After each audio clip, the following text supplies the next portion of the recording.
वैश्विक पटल पर भारत का पुनरुत्थान व्यवहार में भारतीयता के विचार से होगा। भूपेंद्र यादव, केंद्रीय मंत्री। अखिल भारतीय राष्ट्रीय शैक्षिक महासंघ द्वारा वैश्विक पटल पर भारत का पुनरुत्थान विषय पर अंतर्राष्ट्रीय संगोष्ठी का आयोजन किया।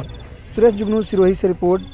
दिल्ली, 25 फरवरी। डॉक्टर अंबेडकर अंतर्राष्ट्रीय केंद्र में वैश्विक पटल पर भारत का पुनरुत्थान विषय पर 2 दिवसीय अंतर्राष्ट्रीय सेमिनार का उद्घाटन सत्र में भूपेंद्र यादव, माननीय केंद्रीय मंत्री पर्यावरण, वन और जलवायु परिवर्तन, श्रम और रोजगार ने व्यवहार में भारतीयता के अवतरण के माध्यम से भारत के एक वैश्विक नेता के रूप में उभरने का दृष्टिकोण व्यक्त किया। केंद्रीय मंत्री ने भारत के वैश्विक नेता बनने की राह पर प्रकाश डाला और दुनिया भर में सबसे मजबूत अर्थव्यवस्थाओं में से एक के रूप में देश के आगे बढ़ने पर जोर दिया।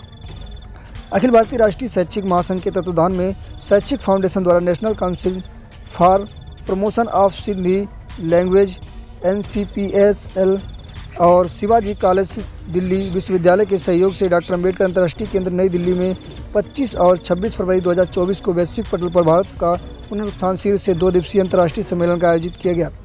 सम्मानित सभा को संबोधित करते हुए केंद्रीय मंत्री भूपेंद्र यादव ने वैश्विक नेता के रूप में भारत की स्थिति को मजबूत करने के लिए विभिन्न क्षेत्रों में व्यापक शोध को अनिवार्यता को रेखांकित किया।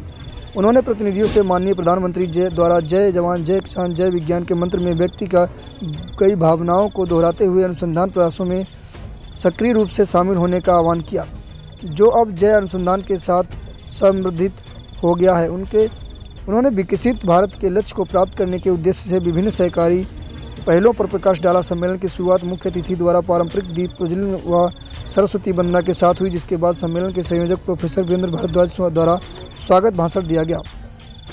विशिष्ट अतिथि दिल्ली विश्वविद्यालय के कुलपति प्रोफेसर योगेश सिंह ने अपने संबोधन में कहा, हम वैश्विक स्तर पर सबसे तेजी से बढ़ती अर्थव्यवस्थाओं में से एक के रूप में भारत के उल्लेखनीय उद्भव को देख रहे हैं। हमारे देश के भीतर निहित अंतर्निहित क्षमता को स्वीकार करना आवश्यक है। ठोस प्रयासों और रणनीति पहलों के साथ हम भारत को वर्ष 2047 तक तीसरी सबसे बड़ी अर्थव्यवस्था होने की सम्मानित स्थिति तक पहुंचने का कल्पना करते हैं, जो एक मील का पत्थर होता है जिसे हम विकसित भारत कहते हैं।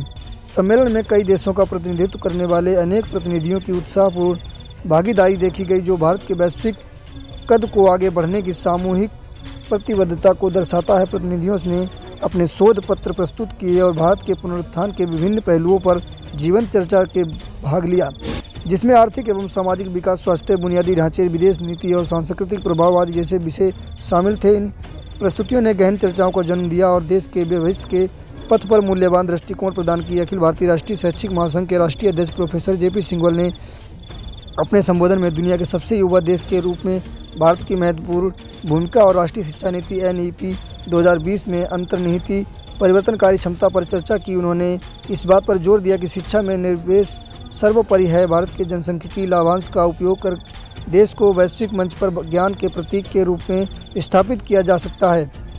AVRSM के राष्ट्रीय अतिरिक्त महामंत्री डॉक्टर नारायण लाल गुप्ता ने अपने संबोधन में सम्मेलन का संदर्भ और पृष्ठभूमि प्रस्तुत की। सम्मेलन में विभिन्न विश्वविद्यालयों के कुलपति और निदेशक भी शामिल हुए। NCPSL के निदेशक प्रोफेसर रवि प्रकाश टेकचंदानी ने धन्यवाद प्रस्ताव प्रस्तुत किया। NCWEB की निदेशक प्रोफेसर गीता भट्ट ने संगोष्ठी का कार्यवाही का संचालन किया।